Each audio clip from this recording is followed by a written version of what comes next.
4 PM news network में दोस्तों आपका स्वागत है। मैं हूं आपके साथ राशिद ज़हीर। हमने आपको कई बार बताया कि स्पीकर का पद भारतीय जनता पार्टी अपने किसी सहयोगी को नहीं देगी, क्योंकि इसी के माध्यम से तो आने वाले समय में अमित शाह खेला करेंगे। उनके जो 240 की टीस है उसको 272 या 280 या 290 तक जो पहुंचाने की एक मुहिम हो सकती है उनके जहन में, वो स्पीकर के माध्यम से ही होगी। टीडीपी की तरफ से खबर आपके कानों में पड़ गई होगी कि उनकी डील हो गई है। अब वो डील क्या हुई है एग्जैक्टली तो नहीं बता सकते, लेकिन चंद्रबाबू नायडू ने कहा अपने तमाम लोगों को इकट्ठा करके कि अमित शाह साहब का कॉल आया था, हमने बोल दिया है हमें स्पीकर पद का कोई लालच नहीं है। हम फंड चाहते हैं अपने आंध्र प्रदेश के लिए, अपनी नई राजधानी के लिए। अब आप आंध्र प्रदेश के बारे में सोचते रहें, आंध्र प्रदेश भी तो दरअसल देश का हिस्सा है। मुस्तहकिम स्टेबल गवर्नमेंट अगर होगी, खरीदो फरोख्त नहीं होगा तो देश तरक्की करेगा, और देश तरक्की अगर करेगा तो प्रदेश भी कर लेगा। लेकिन छोटे छोटे फ़ायदे के लिए जब आदमी अपने सिद्धांतों का सौदा कर लेते हैं तो यही होता है। आप महाराष्ट्र में देखें, सरकार चल रही थी उद्धव ठाकरे की, क्या हुआ वहाँ? राहुल नार्वेकर नाम का एक आदमी क्या क्या खेल करके गया, जैसा कि उसके ऊपर आरोप है। मैं आपको बताना चाहता हूँ, एक शायर का शेर है कि आंधियों से कुछ इस तरह से बदहवास हुए लोग, आंधियों से कुछ इस तरह से बदहवास हुए लोग, जो पेड़ खोखले थे उन्हीं से लिपट गए। आपके आंध्र प्रदेश में नो डाउट कुछ दिक्कतें होंगी, लेकिन इतना बदहवास हो जाना कि आपने स्पीकर पद की डिमांड जो कि आपकी तरफ से लगाई जा रही थी, उम्मीद की जा रही थी, क्योंकि पहले भी आपको मिला था, आखिर में आके आप शोषा छोड़ते हो। शुरू में नहीं कहते हैं चंद्रबाबू नायडू, पहले जब ये इनका स्पीकर था उस ज़माने में जब हैदराबाद से इनका जहाज़ उड़ा करता था तो दिल्ली की सांसें थम जाती थी। सोचा ये जाता था कि कौन सी बार्गेनिंग करना है। आखिरकार एक बार ये भी हुआ कि अटल बिहारी वाजपेयी की सरकार, आप सुन चुके हैं, बारहा गिर चुकी थी इन्हीं के स्पीकर के माध्यम से। लेकिन अब भविष्य में इनके टीडीपी के जो 16 हैं, ये 6 कब रह जाएंगे कोई भी गारंटी नहीं है। अब मैं आपको बताता हूँ दोस्तों कहानी क्या है।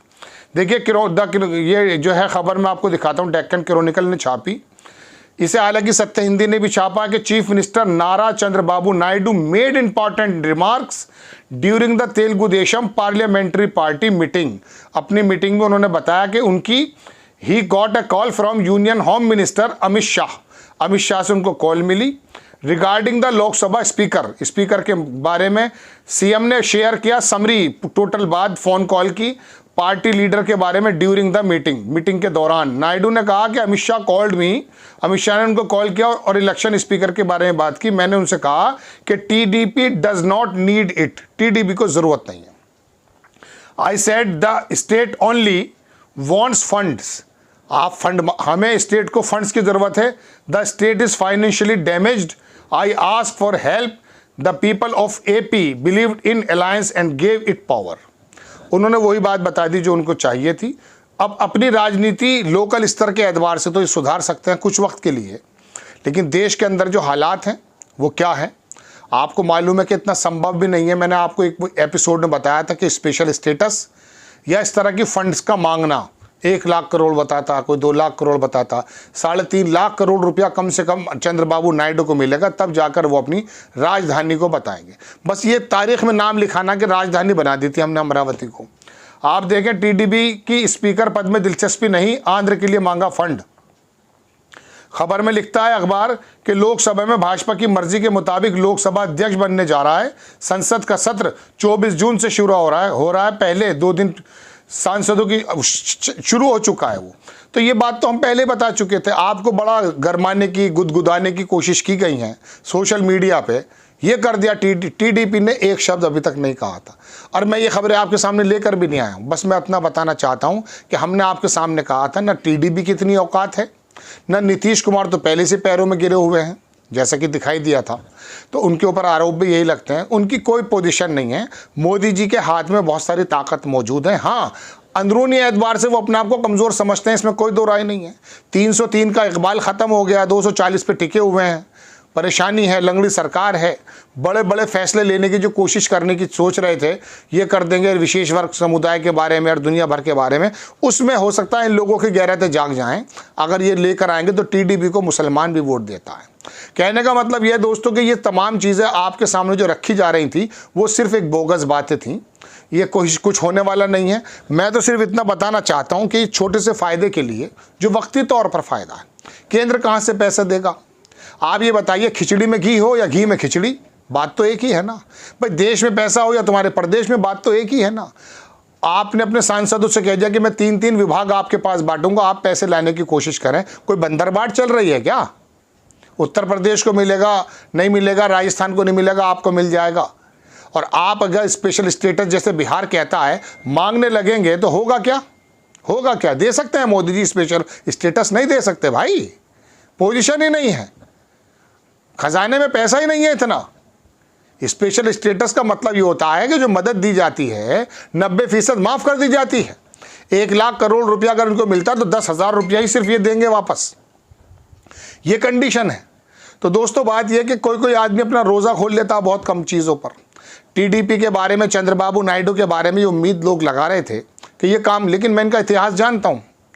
ये तमाम वो बातें भूल गए जब मोदी जी ने कहा कि अपने ससुर के छुरा कमर में डाल करके आप आए हैं। तो ये जो है जाहिर सी बात है, अपने छोटे छोटे फ़ायदे के लिए कोई भी काम कर सकता।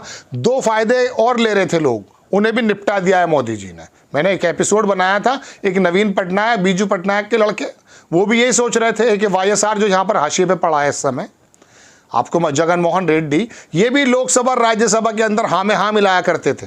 दोनों का हल क्या कर दिया मोदी जी की पार्टी ने? हालांकि वो राजनीतिक एतबार से उड़ीसा के अंदर पहली बार सरकार बनी, उसमें कोई दिक्कत नहीं है, लेकिन आपके ऊपर किस तरह के इल्ज़ामात लगाए नवीन बाबू, आप जान चुके ना।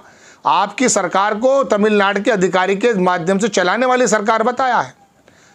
बेसिकली इनको पप्पू कहा जाता था किसी ज़माने में। दोस्तों मैं आपको बताऊं, नवीन पटनायक को उड़ीसा के चीफ मिनिस्टर हैं, बाहर रहते थे, लेकिन जब आए तो अपनी पॉलिसी से उड़ीसा को बनाकर रख दिया, लेकिन वहाँ के लोगों ने हटा दिया।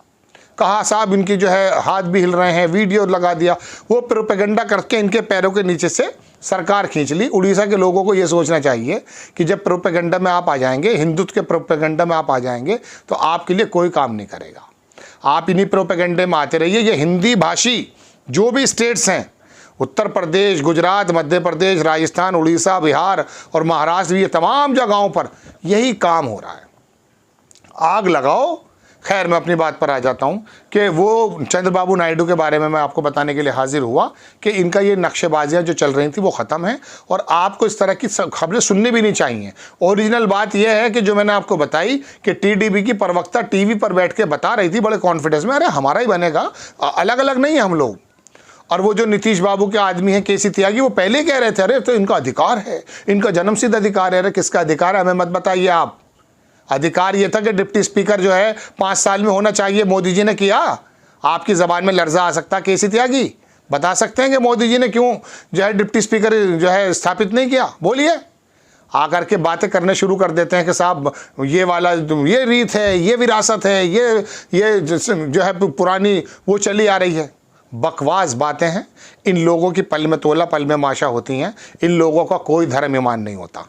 आपको खबर, ज़रा तुम दाम तो बदलो, यहाँ ईमान बिकते हैं, समझे नहीं? आपको खबर कैसी लगी अपनी राय कमेंट्स बॉक्स में ज़रूर दीजिए। चैनल को सब्सक्राइब कीजिए, शेयर कीजिए। नेक्स्ट टाइम में किसी खबर के साथ हाजिर होता हूँ। जय हिंद।